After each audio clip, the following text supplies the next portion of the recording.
Meus amados irmãos, a partir desse momento nós vamos dar continuidade à segunda parte da série Vida Plena. Está lá, o Evangelho sem a máscara da religião. Nós estamos estudando o livro de Gálatas. A semana passada nós fomos até o verso de número 7, falei um pouquinho do 9, mas paramos mesmo para valer na reflexão no verso de número 7. Semana passada nós já lemos o livro de Gálatas inteiro, aliás, o primeiro capítulo inteiro. Durante os discipulados, inclusive hoje na escola dominical, nós lemos de novo boa parte do primeiro capítulo. Agora, durante o culto, nós também lemos boa parte do primeiro capítulo. Então eu não vou ler agora, neste momento, o primeiro capítulo inteiro. Nós vamos partir diretamente para a reflexão à luz dessas leituras que nós já temos feito constantemente. Mas, na verdade, eu vou fazer uma recapitulação e, ao mesmo tempo, eu vou estar lendo, tá? Só para a gente ganhar tempo, eu não vou fazer uma leitura antes, isso que eu quis dizer. Vamos lembrar o que nós falamos durante a semana no discipulado. Só um instante. Você que não sabe, nós estamos na série de Gálatas aqui, aos domingos, expondo em formato de pregação, e durante a semana nos aprofundando ainda mais com um material específico que foi adquirido para isso, para a nossa edificação. Então, quem veio no discipulado essa semana já tem algumas xerox e já tem uma lição de casa, já tem um material de orientação para o livro de Gálatas. No nosso informativo semanal, nosso boletim, também nós estamos colocando uma introdução, a introdução que nos é apresentada na Bíblia de Genebra, sobre o livro dos Gálatas. Então, vai ajuntando esses informativos, que você vai ter toda a introdução da Bíblia de Genebra no domingo passado, nesse e nos próximos domingos. O que nós vimos também durante a semana? Nós vimos um mapa da região da Galácia, e nós vimos que o livro de Gálatas foi escrito aproximadamente no ano 50 depois de Cristo. O que é extremamente relevante para o nosso entendimento, porque Paulo ele faz a sua viagem missionária, registrada lá em Atos, em meados de 48 depois de Cristo.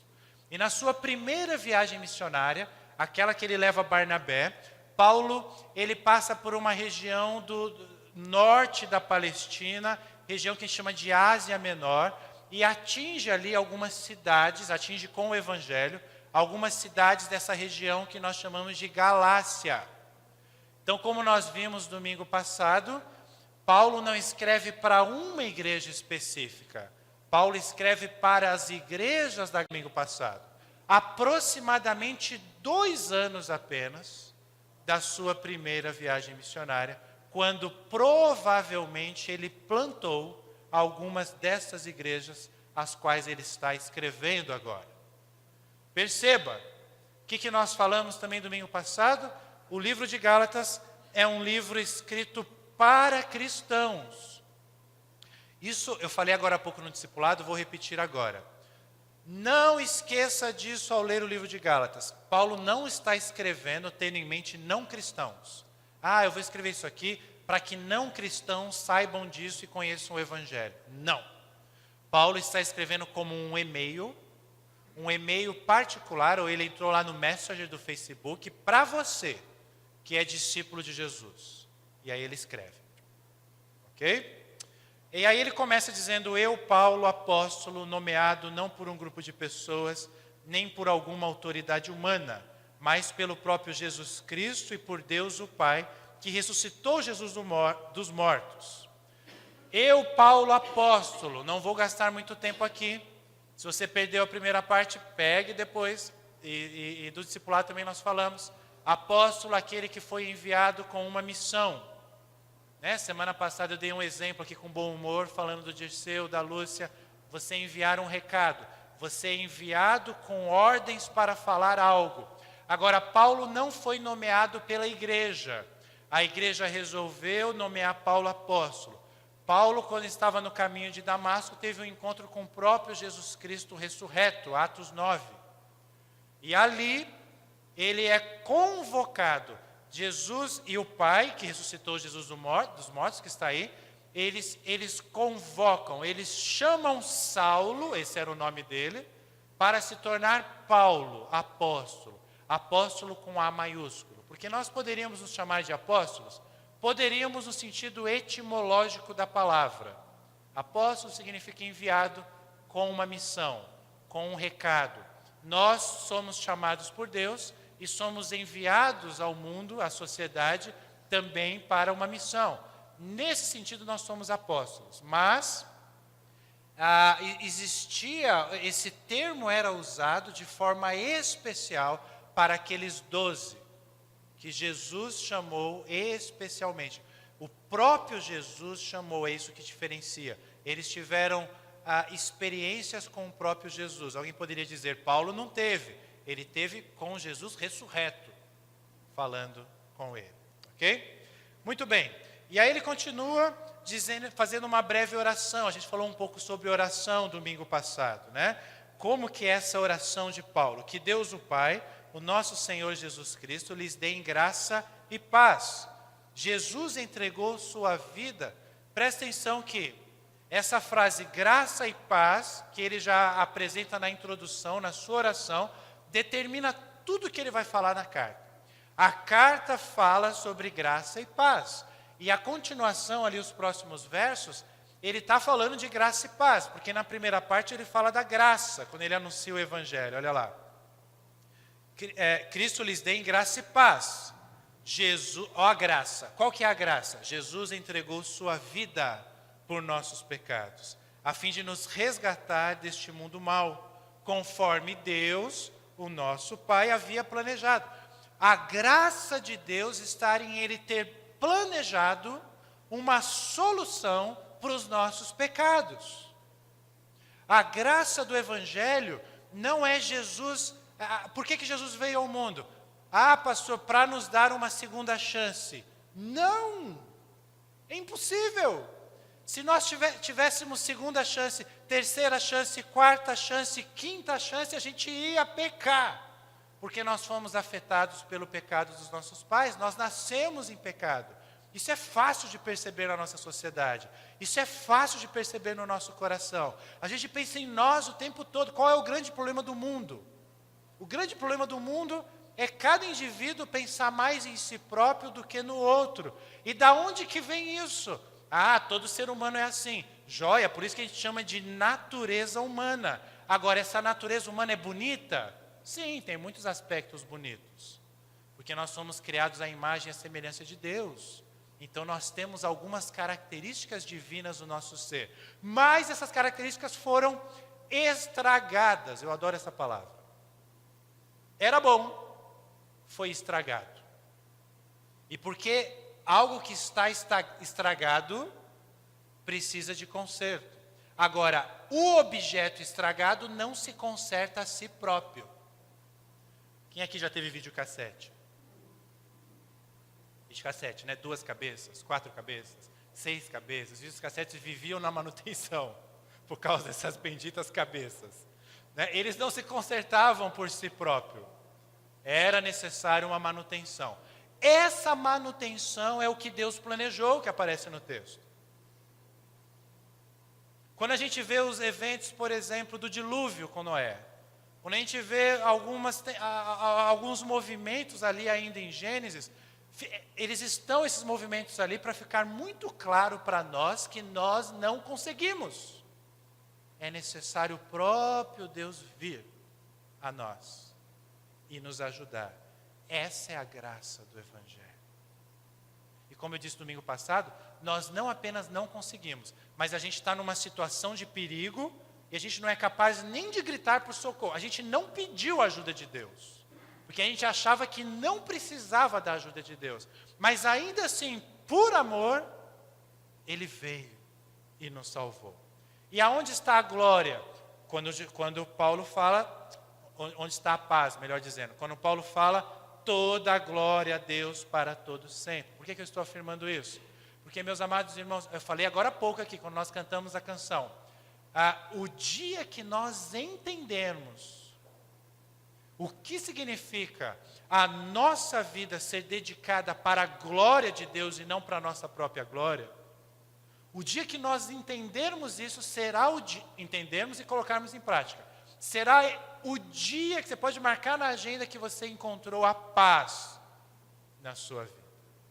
Então, por isso que Paulo fala, Senhor, Deus Pai, Jesus Cristo, deem a eles, deem aos Gálatas, deem aos barbarenses, deem aos membros lá da igreja do Jardim América, graça e paz.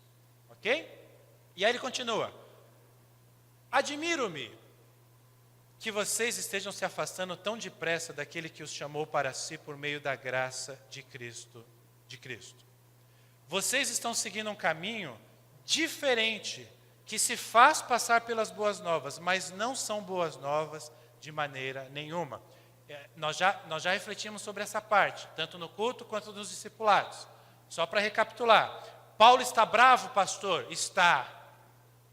Mas é uma braveza no sentido de revoltado com uma situação de pessoas que ele ama muito, de pessoas que ele quer muito bem, e por isso ele vê essas pessoas se perdendo.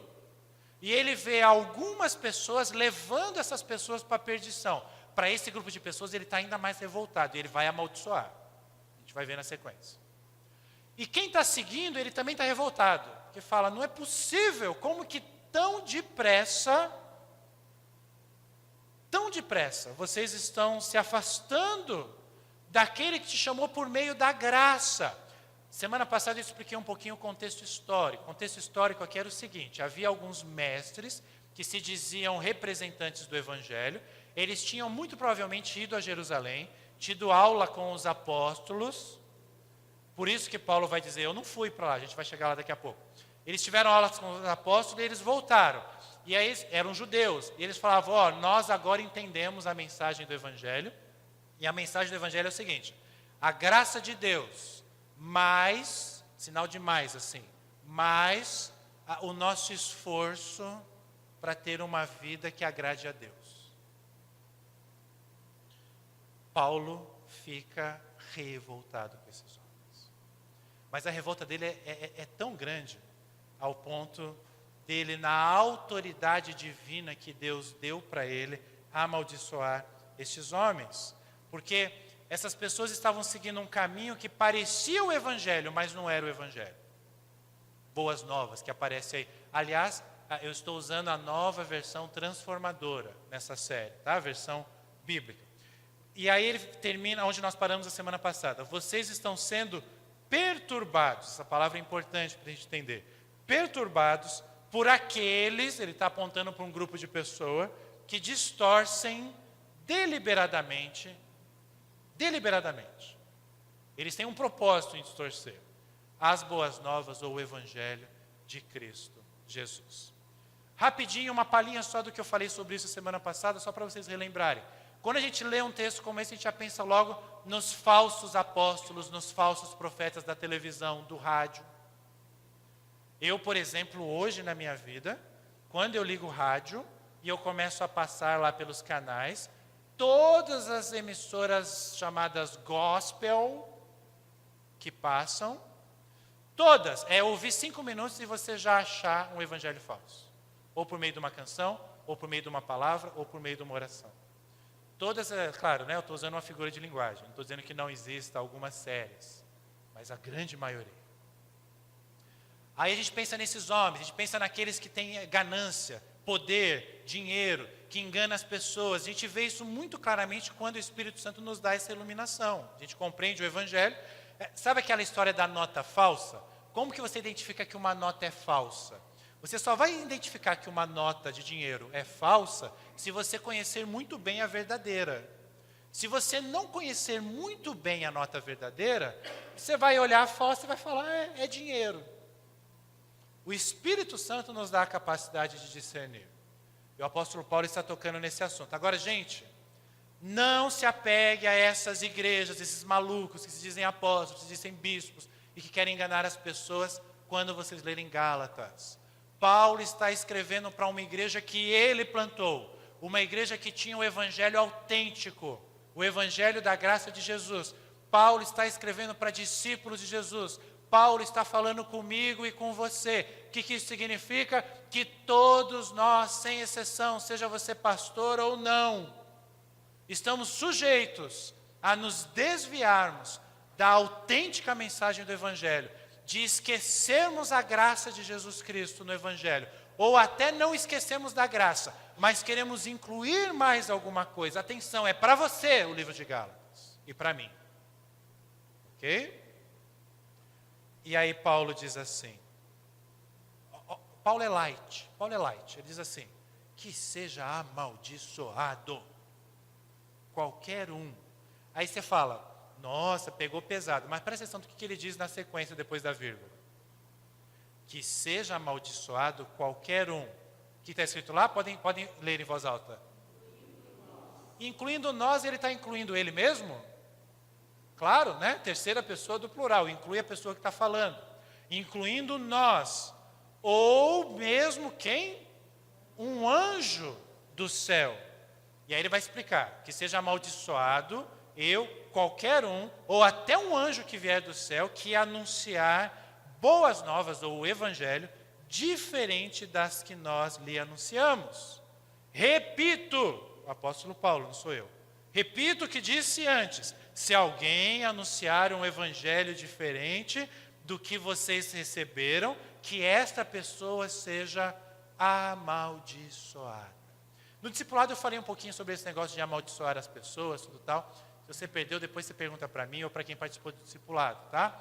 Mas o ponto que eu quero destacar aqui é o seguinte. O que o apóstolo Paulo está nos dizendo é algo muito relevante para os nossos dias. Uma vez que você conhece o evangelho autêntico, o que é o evangelho autêntico? Nós nascemos pecadores. Pelas nossas obras não poderíamos nos aproximar de Deus. Nós não poderíamos. Eu dei esse exemplo agora há pouco com a Laura, lá no discipulado. Cadê ela? A Laura falou, a Laura está ali, né, Laura? A Laura entendeu. Porque a gente não conseguia se aproximar de Deus, Deus se aproximou de nós. Só que para Deus fazer isso, ele tinha que se tornar um de nós. Ele se tornou. Ele enviou o seu Filho, Jesus Cristo. Ele morreu pelos nossos pecados. Quando Jesus morre naquela cruz, ele está resolvendo um problema lá do Éden. E aqueles que creem, é só crer, têm acesso a essa salvação. Salvação do quê? Nós estávamos condenados à morte eterna. E ganhamos a salvação, ganhamos a vida eterna. Simples assim. Muito bem. Que seja amaldiçoado qualquer ser que exista em todo o universo que deturpar esta mensagem simples que eu acabei de falar para vocês e que a Laura entendeu agora há pouco lá embaixo. Simples assim. Imagine a seguinte situação. Eu estou aqui pregando, agora aqui. A gente escuta um estouro assim. A gente vê um negócio grandioso no céu. Né? E aí, de repente, assim, esse telhado se abre, né? A gente vai olhar para cima e a gente vai ver um anjo vindo. Imagine um anjo. Um anjo cheio de luz. A gente vai levar um susto, a gente vai se afastar, ele vai descer aqui no nosso meio. E esse anjo poderoso, você olha para ele e você fala, nossa, este é um ser glorioso. Ele vira para nós e fala, olha, eu quero ensinar vocês hoje. Não é mais o pastor Marcelo que vai ensinar. E aí esse anjo, a gente se acomoda assim num cantinho, e esse anjo começa a falar para a gente. E imagine que no discurso dele tenha qualquer mensagem, qualquer orientação que desvie do que nós já sabemos o que é o Evangelho. Pergunta, você vai acreditar no seu pastor Marcelo ou no anjo que desceu aqui?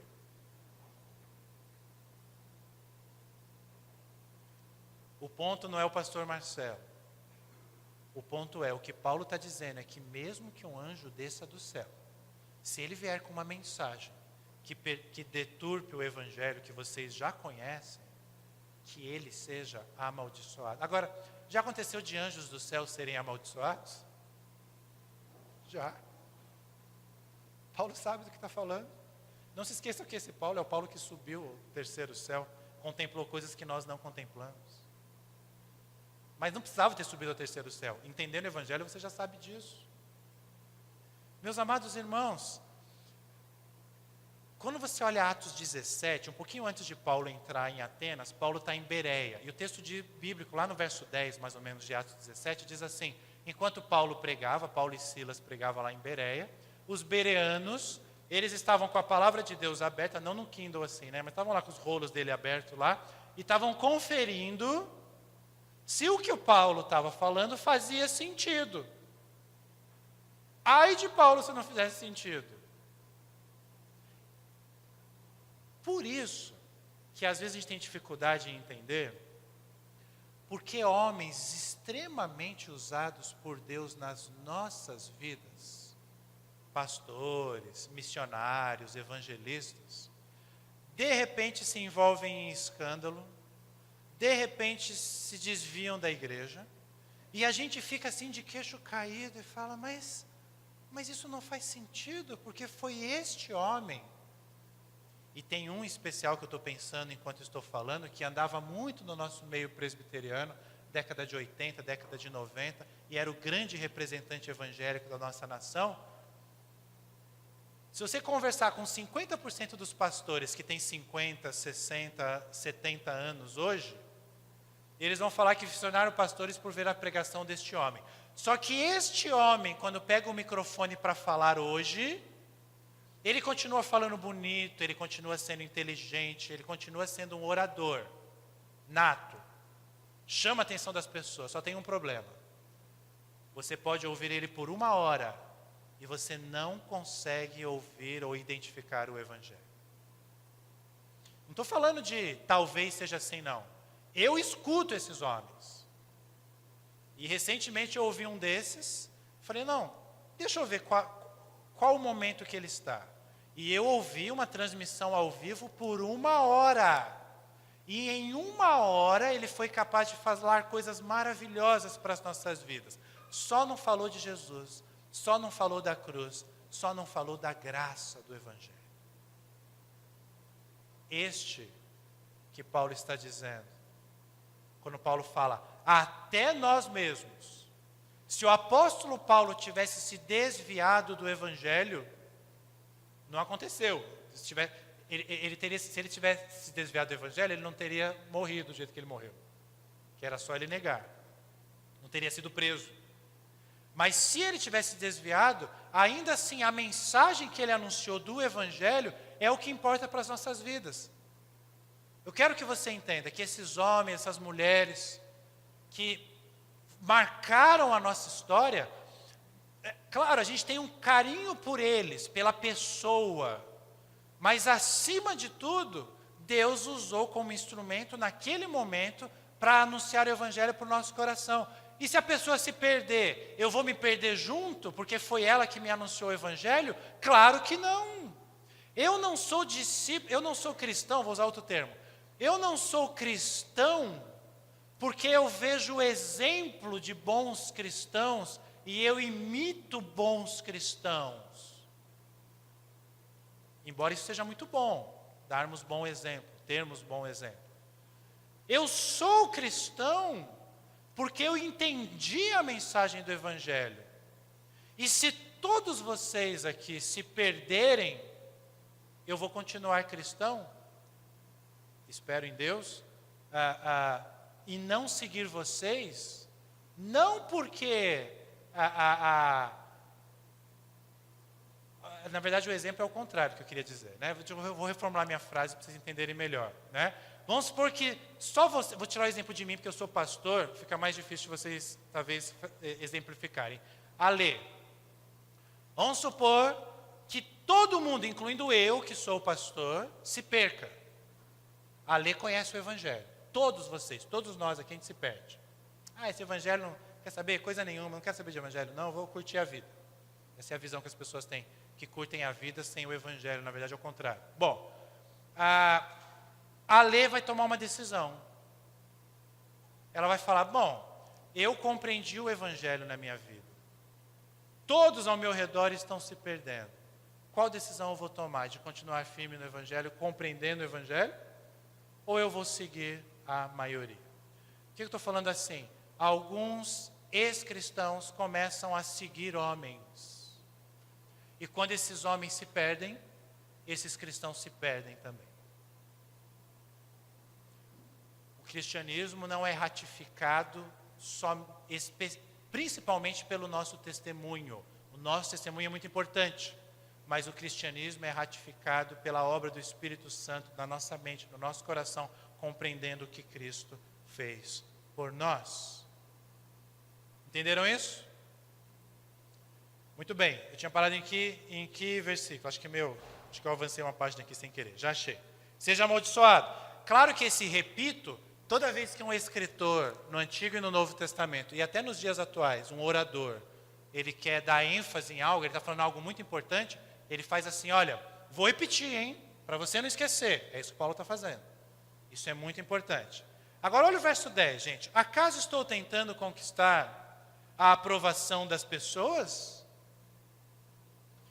Do 1 ao 9 tem um corte, tá? Embora as nossas Bíblias façam a divisão no 11, essa divisão melhor seria no 10. Aqui no 10 ele continua o mesmo assunto, mas ele começa uma nova abordagem. Acaso estou tentando conquistar a aprovação das pessoas? Ou será que procuro a aprovação de Deus? Se meu objetivo fosse agradar as pessoas, eu não seria servo de Cristo.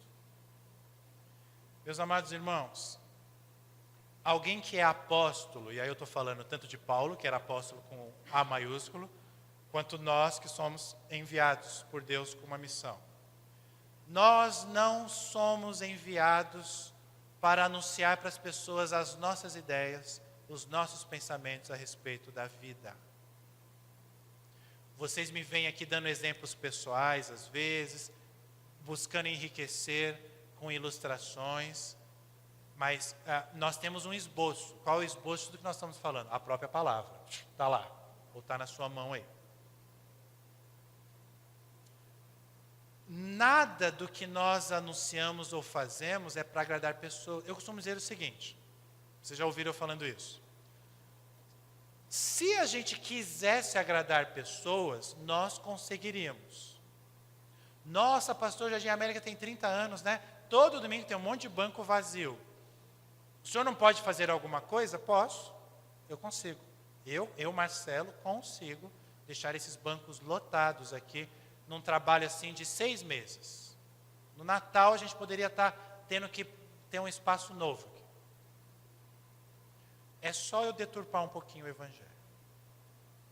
Não só aqui no púlpito, mas quando eu dou aconselhamento, quando eu vejo alguém se desviando do caminho do Senhor e chamo para conversar, quando eu convoco alguém e falo, conversa com aquele casal, conversa com aquela pessoa.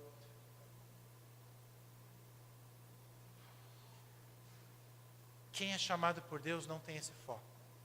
Agora, você está pensando em pastor, em líder, né? Deixa eu jogar a bola para você. Sabe qual é um dos maiores problemas nossos de não conseguirmos fazer tarefa missional? Tarefa missional é um dos nossos pilares, anunciar o Evangelho. Esse senso de que as pessoas ao ouvirem o Evangelho vão ficar chateadas com a gente, vai ser difícil, a pessoa não vai entender, vai achar, ai pastor, eu não gosto disso. No fundo você quer agradar os teus amigos, os teus parentes. Mas eu quero que você entenda o seguinte, o que eles enxergam hoje como atitude sua, algo inconveniente para eles, eles não vão achar no dia do juízo, em que Jesus vai vir e vai julgar toda a terra, nós discípulos e os não discípulos. E aí esse teu amigo vai estar do seu lado, e a gente sabe qual será a condenação dele. E imagine olhando para você, e ele falando, por que você não me avisou? Não é convencer o indivíduo. Ai, pastor, minha irmã é chata, pastor. Nossa, quando eu começo a falar, ela já fala, para com esse negócio de religião. Você prefere ser inconveniente, mas cumprir a sua missão? Ou prefere não ser inconveniente e falhar na missão que Deus te deu? Há algumas semanas, talvez um mês e meio atrás, eu passei para vocês nos discipulados um vídeo do pastor Jonas Madureira. O contexto era outro, mas eu estou trazendo esse vídeo novamente porque alguns não viram, e à luz desse verso número 10, para a gente refletir. Vamos ver. É uma entrevista, peraí, não solta não. É uma entrevista, por isso está ruim assim a filmagem, na Conferência Fiel de Jovens. O Jonas Madureira é esse barbudo, ali está o Silas Campo, eles são professores lá do nosso seminário, e ele está falando para jovens, por isso que ele vai usar uma linguagem jovem. Mas presta atenção no que o Jonas vai falar. Jesus, quando chega na minha igreja dizendo assim, pastor, fui pregar o evangelho, falava o evangelho lá para um colega meu da universidade, e ele ficou com raiva de mim. Eu falei, ele não te bateu não? Não, mas pastor, ele me xingou. Meu filho, você quer que aconteça o quê?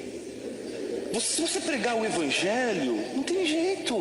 Você quer pregar o evangelho e não quer que ele ofenda? O problema é quando a gente não prega o evangelho e as pessoas são ofendidas pelo que não é o evangelho. Mas a gente deveria glorificar a Deus quando as pessoas são ofendidas, não por causa da nossa grosseria, mas por causa do evangelho. Lutero dizia que todas as vezes que o evangelho for pregado em sua pureza, ele vai gerar conflito. Eu acho que tem uns irmãos que leem uma Bíblia meio com base na teologia da prosperidade, de uma maneira tão forte. E quando vê aquela passagem que Jesus diz, eu te envio como ovelha no meio de lobos, acho que o cara pensa assim, né? Acho que eu sou uma super ovelha. Aí aparece um super ovelha aqui e começa a bater nos lobos. Jesus não te chamou para bater no lobo. Jesus te chamou para ser devorado pelos lobos. Você quer o quê? Você vai pregar o evangelho. E uma pessoa que há 30 anos crê no espiritismo, você quer que ela olhe para você e diga assim, ô lindinho, eu estou tão feliz porque você acabou com 30 anos da minha crença, deixa eu te dar um beijo. Ele vai ficar endemoniado, irmão. É normal. Agora o que a gente precisa é ter a consciência de que a nossa missão não é humilhar as pessoas, de que a nossa missão não é vencer um debate, de que a nossa missão é pregar o evangelho na sua pureza. O Spurgeon tem uma frase muito interessante que eu acho que às vezes caberia até para o C.S. Lewis em Crônicas de Nárnia, mas ele diz o seguinte: o evangelho é selvagem, ele não é um gatinho que você domestica, ele é um leão. Se você crê que o evangelho é selvagem, é como o leão, você não precisa fazer bilu-bilu na cara do leão. Você só precisa abrir a jaula. Deixa que o leão faz o resto. A gente não precisa humilhar as pessoas. A gente precisa pregar o evangelho. E o evangelho vai incomodar. O evangelho vai ferir. Agostinho disse lá nas Confissões uma coisa interessantíssima: feriste-me o coração com a palavra, desde então te amei. Se existe um amor genuíno por Deus, ele não vai surgir por conta de tua retórica e por conta de tua oratória. Vai surgir da ferida. A palavra tem que ferir o coração. E essa ferida aberta é que faz com que você, inclusive hoje, ame a Deus mais do que todas as coisas. Os lobos têm que ser feridos por essa palavra. É ela que tem que pôr a gente de joelho, não nossos argumentos. Solta o leão da jaula. É simples demais, gente. Por isso que Paulo, volta lá ao verso 10, Gerson. Acaso estou tentando conquistar a aprovação das pessoas? Ninguém está falando para você ser rude, você ser grosso, você ser legalista, moralista, não é isso. Agora, se você acha que você vai conseguir anunciar o evangelho fazendo bilu-bilu, deixa eu falar uma coisa linda para você. Ele dá o exemplo do espiritismo ali. Vai conversar com o seu Eurípides, que já foi líder nessas sessões kardecistas. Diz para ele o que significou o evangelho na vida dele. Agora vai ver como que ele conheceu o evangelho. Alguém precisou ter a cara de pau que nós não temos, de chegar para ele e falar: senhor Eurípides, o senhor não vai gostar do que eu vou dizer, mas é o seguinte, o evangelho é isso. Ah, eu sei, Jesus é um bom mestre. Não, seu Eurípides, não é bom mestre coisa nenhuma. Ele é Senhor, Ele é Salvador, Ele é Deus. Não, eu sei, Ele ensina boas coisas. Ele ensina boas coisas, mas o mais importante não é o que Ele ensina, o mais importante é que Ele é o meu substituto. Jesus morreu no meu lugar. Ah, mas Ele não ensina boas coisas? Ensina, mas a mensagem principal dela é essa: eu vim para morrer por você, no seu lugar. E aí o Espírito Santo fez uma obra na vida dele. Às vezes a gente acha que nós temos que ser leões, como ele diz ali, super ovelhas, né? Não é isso, gente. E quando nós tentamos agradar as pessoas, eu pergunto para alguém: você está fazendo tarefa missional? É, pastor, eu faço, né? Mas eu faço assim, dando testemunho. Alguém que fala para mim que está pregando o evangelho, dando testemunho, sem querer julgar a pessoa, já me vem pensamentos assim: está fazendo coisa nenhuma. É o típico argumento presbiteriano do Brasil. A gente dá bom testemunho. E dar bom testemunho é ótimo. Mas a pessoa não vai se converter a você dar um bom testemunho. Porque você pode dar bom testemunho na vida da pessoa, mas você trabalha com a pessoa 18 anos. 18 anos você dá um bom testemunho. Um dia você está nervoso lá na área industrial lá da empresa, você solta um palavrão. Pronto, 18 anos foi jogado no lixo na mente da pessoa. Agora, se você anunciou o evangelho, você teve que falar que você é pecador. E se você falou que você é pecador, a hora que a pessoa te vê pecando, ele vai falar: é bem que ele falou, que até ele é pecador. Palavrão foi um exemplo supérfluo, mas imagine algo mais sério, você com uma grande crise no seu casamento. E o cara presenciando isso e vendo que você está errado. Por isso que o nosso foco tem que ser Jesus. Eu conversava com uma pessoa muito querida essa semana, e a pessoa me contando como que ela anunciava o evangelho para outra pessoa. Estava tudo certinho, a não ser, e eu falei isso para a pessoa, ela dizer assim: não, porque não existe pecadinho nem pecadão, então assim, não importa o seu pecado, eu também peco, o que a gente tem é que não pecar. O que a gente tem é que não pecar coisa nenhuma. Isso é evangelho das obras. Isso é você falar assim: é a graça de Deus que me salvou, mas eu não posso pecar, eu tenho que olhar os 10 mandamentos. Você não consegue.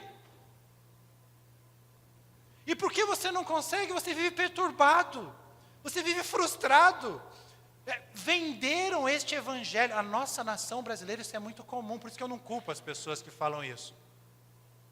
O evangelho geral que a gente escuta por aí é esse. Porque falar o contrário, falar: vocês presbiterianos são muito frios, né? Vocês podem tudo, vocês bebem, vocês fazem isso, vocês fazem aquilo. É lógico. É porque a gente entendeu que a salvação, claro, vício é pecado. Só fazendo uma observação para quem está me ouvindo aqui, não me conhece muito bem. Qualquer tipo de vício é pecado. Seja bebida, fumo, comida, exercício físico, qualquer tipo de vício é pecado. Tá? Todas as coisas lhes são lícitas, mas nem todas lhe convêm. Então é o equilíbrio. Muito bem. Fecha o parênteses. A pessoa tem essa visão do evangelho. Agora, o pior não é que ela anuncie errado. É isso que Paulo está falando. Vocês estão perturbados. Vocês estão sendo perturbados porque vocês se afastaram do autêntico evangelho do nosso Senhor Jesus Cristo. E aí ele diz assim: irmãos, eu quero que vocês entendam. Por isso que ele fala antes, né? Se meu objetivo fosse agradar as pessoas, eu não seria servo de Cristo. E aí ele continua esse argumento. Irmãos, quero que vocês entendam que a mensagem do evangelho, por mim anunciada, não provém de raciocínio humano. Não a recebi de fonte humana, ninguém ensinou para mim, ao contrário, eu recebi por revelação de Cristo Jesus. Aí você pensa assim: por que Paulo está repetindo isso? Se ele já falou lá na introdução. Pelo que vem na sequência, para a gente entender muito bem o que ele diz na sequência. Vocês sabem como eu era quando eu seguia a religião judaica. Como que ele era? Ele explica. Como perseguia com violência a igreja de Deus. Só essa frase já é extremamente impactante. Perseguia com violência. Mas ele ainda diz assim: eu não media esforços para destruí-la. E ele continua. Superava muitos dos judeus. Ele continua, agora ele vai trazer uma outra abordagem. Eu persegui os cristãos assim. Agora, quem era eu? É uma autobiografia que ele está escrevendo aqui. Eu superava muitos dos judeus de minha geração, sendo extremamente zeloso pelas tradições de meus antepassados. Forma mais simples de você entender o que Paulo está dizendo aqui. Eu era o aluno número 1 da classe. Que classe? Da religião judaica. Eu era, entre todos da minha geração, entre todos da minha idade, eu era o bambambam. Eu sou aquele que eles olhavam desde jovem e falavam assim, esse Saulo vai longe. E eu fui longe mesmo. Eu me destaquei. Eu sou especialista em religião. Eu sou especialista em lei. Eu sou especialista em moralismo. Eu sou especialista em legalismo. Esse era eu, Saulo.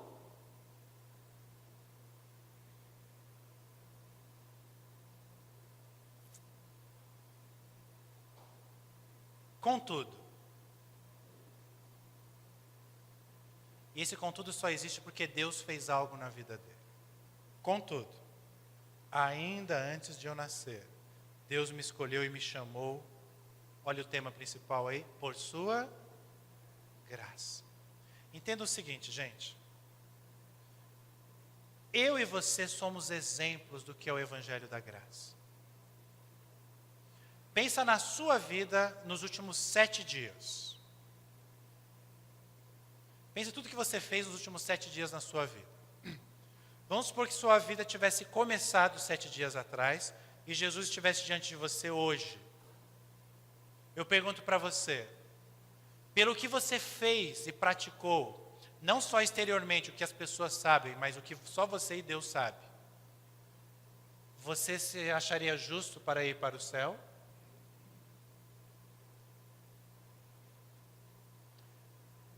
Nós somos bons exemplos do Evangelho da Graça.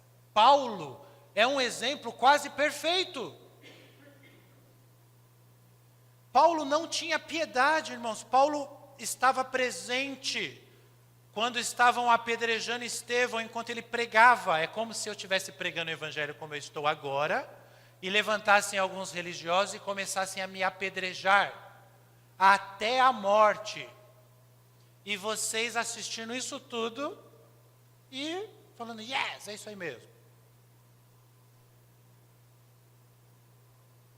A expressão é do próprio apóstolo Paulo. Perseguia com violência, não media esforços para destruí-la. Nos dá margem para pensar que das mãos do próprio Saulo, cristãos foram mortos. Este homem é chamado para ser apóstolo. Por que, pastor?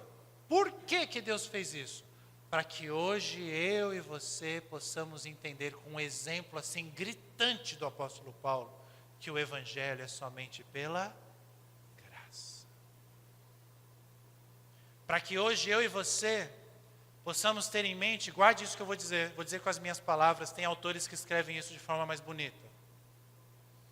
Que não importa o quão bom você seja, aquele fulano é um fulano bom, né? Ele tem bondade. Ainda assim você precisa da graça do Evangelho. E não importa o quão ruim você seja, aquele cara fez de tudo de ruim que há na vida. Essa mesma graça do Evangelho está ao seu alcance. Não importa o quanto bom você seja, você precisa da graça de Deus. Não importa o quanto ruim você seja, a graça de Deus está disponível para você. Maior exemplo disso, apóstolo Paulo. É isso que ele está falando na abertura da carta aqui. Eu sou o exemplo do que é a graça. Como que vocês, me conhecendo, sabendo o que eu fiz, talvez vocês tenham netos, sobrinhos, até filhos aqui, que eu matei junto com as tropas, perseguindo os cristãos. E vocês viram a transformação que o próprio Cristo fez na minha vida. Como que vocês que me conhecem, eu plantei essa igreja, eu anunciei o Evangelho da Graça. Vocês conhecem a minha história. Como que vocês vêm me dizer que é necessário ter muita fé ou fazer algum ritual para ter acesso à graça de Deus? Eu, Paulo, era especialista na religião e hoje eu tenho uma vida plena. Olha lá o título da nossa série. Porque eu tirei a máscara do Evangelho. E vocês precisam tirar a máscara. Do Evangelho não. Tirei a máscara, vocês nem me corrigem, né? Vocês também são bons amigos. Eu tirei a máscara da religião.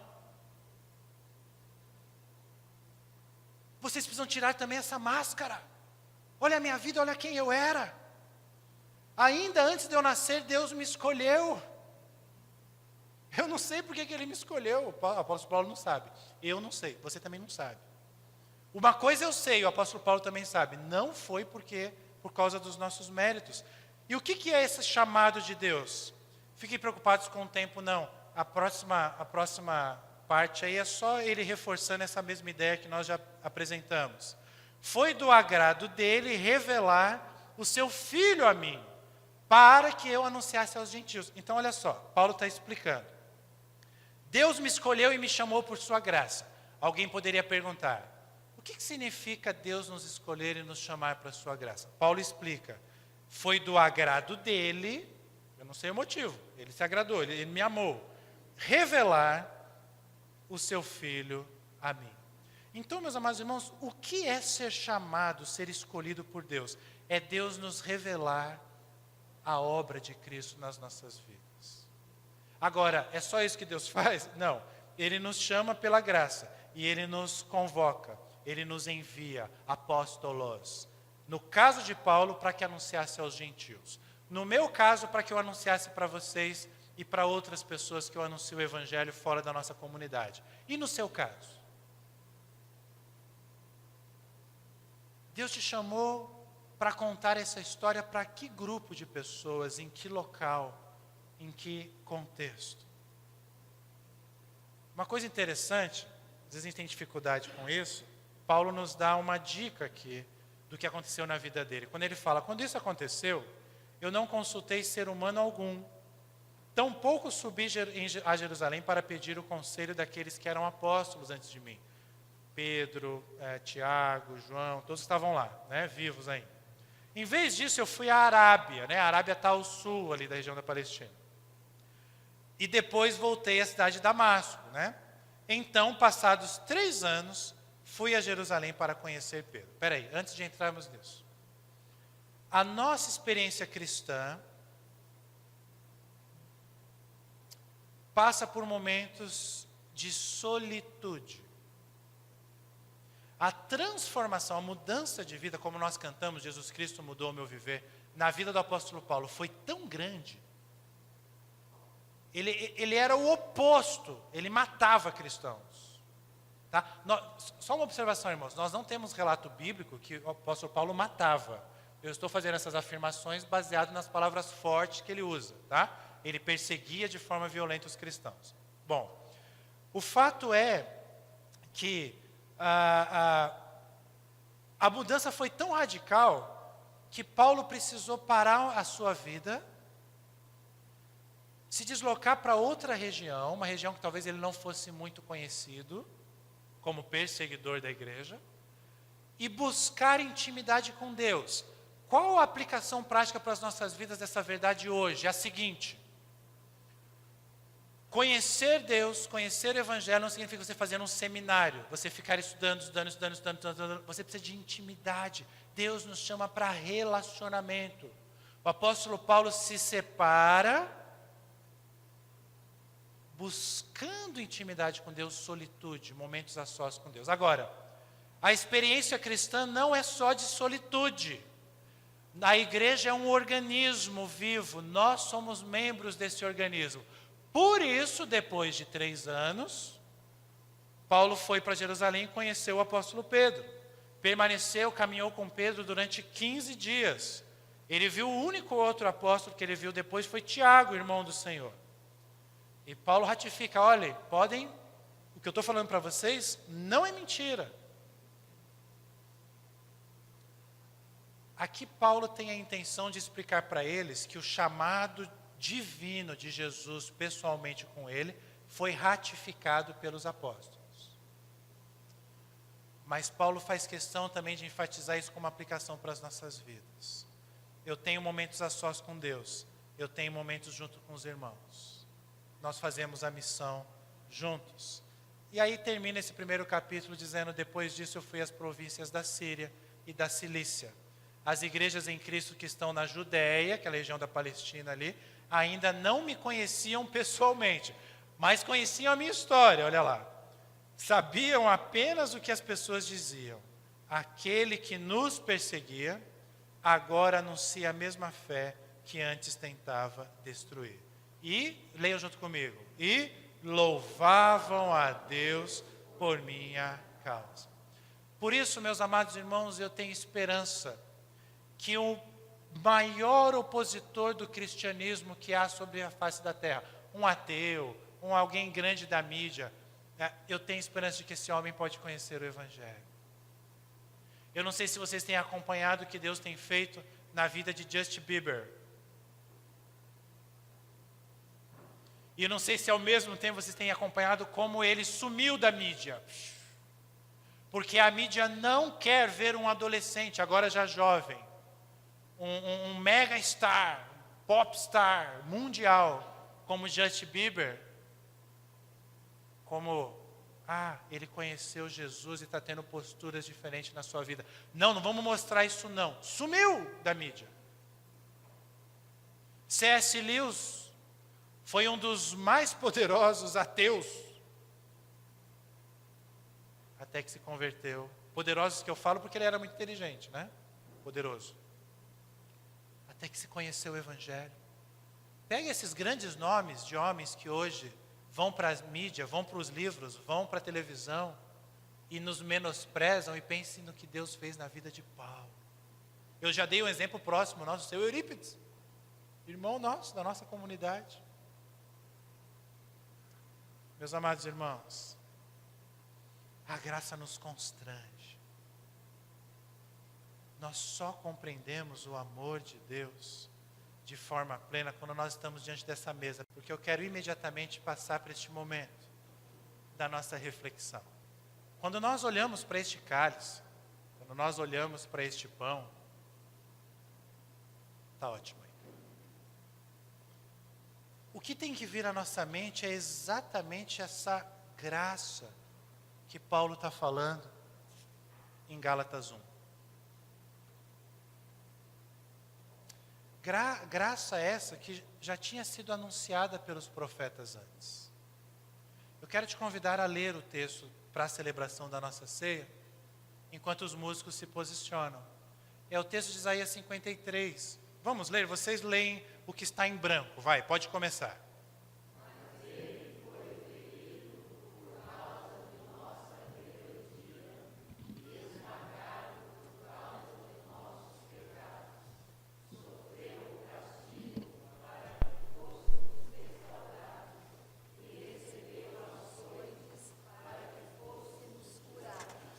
Todos nós nos desviamos como ovelhas, deixamos os caminhos de Deus para seguir os nossos caminhos.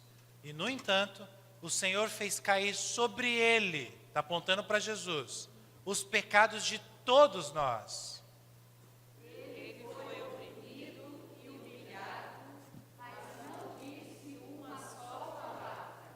Foi levado como cordeiro para o matadouro, como ovelha muda diante dos tosquiadores, não abriu a boca. Foi condenado injustamente, foi levado embora. Ninguém se importou de ele morrer sem deixar descendentes, de sua vida ser cortada no meio do caminho, mas ele foi ferido mortalmente por causa da rebeldia nossa, do povo de Deus. Não havia cometido nenhuma injustiça e jamais havia enganado alguém. Ainda assim, foi sepultado como criminoso, colocado no túmulo de um homem rico. Agora presta atenção. Tudo isso fazia parte do plano do Senhor. Esmagá-lo e causar-lhe dor. Quando, porém, o profeta vai falar no futuro porque ainda não tinha acontecido. Quando, porém, sua vida for entregue como oferta pelo pecado, ele terá muitos descendentes. Nós, discípulos de Jesus, terá vida longa e o plano do Senhor prosperará em suas mãos. E o verso 11, vamos ler juntos? Quando ele vir tudo que resultar de sua angústia, ficará satisfeito. E por causa de tudo que o meu servo justo passou, presta atenção, ele fará que muitos sejam considerados justos, pois levará sobre si os pecados deles. Daqui a pouco, daqui a instantes, você estará com este cálice e esse pão na mão. Quero que você olhe para o texto bíblico assim, com esse cálice e esse pão na mão. Fala, esse pão representa tudo isso que Jesus passou para que eu fosse considerado justo. Para que ele levasse os meus pecados sobre ele. Ouça, Deus, a oração dos teus servos. Ouça a tua igreja, Pai. Nós te amamos, Deus, mesmo quando nós não demonstramos. Perdoa os nossos erros, as nossas iniquidades. Ouvir sobre o Evangelho, ouvir sobre a tua graça, estar diante da tua mesa, nos constrange, Pai. Porque o Senhor fez por nós muito, muito, muito, mas muito, muito, muito mais do que nós poderíamos fazer por Ti. Obrigado, Senhor. Em nome de Jesus, te agradecemos. Vamos ficar em pé, irmãos? Podem ficar em pé. Que a graça do nosso Senhor e Salvador Jesus Cristo, que o amor, este amor de Deus, que planejou a nossa salvação, seja com cada um aqui presente. Que o poder do Espírito Santo, o Espírito Consolador, o Espírito Guiador, seja com todos nós, com a tua igreja. Neste mês que se inicia, nesta semana que se inicia, nas nossas vidas, em cada momento, em cada circunstância, para todo sempre. Amém. Para todo sempre.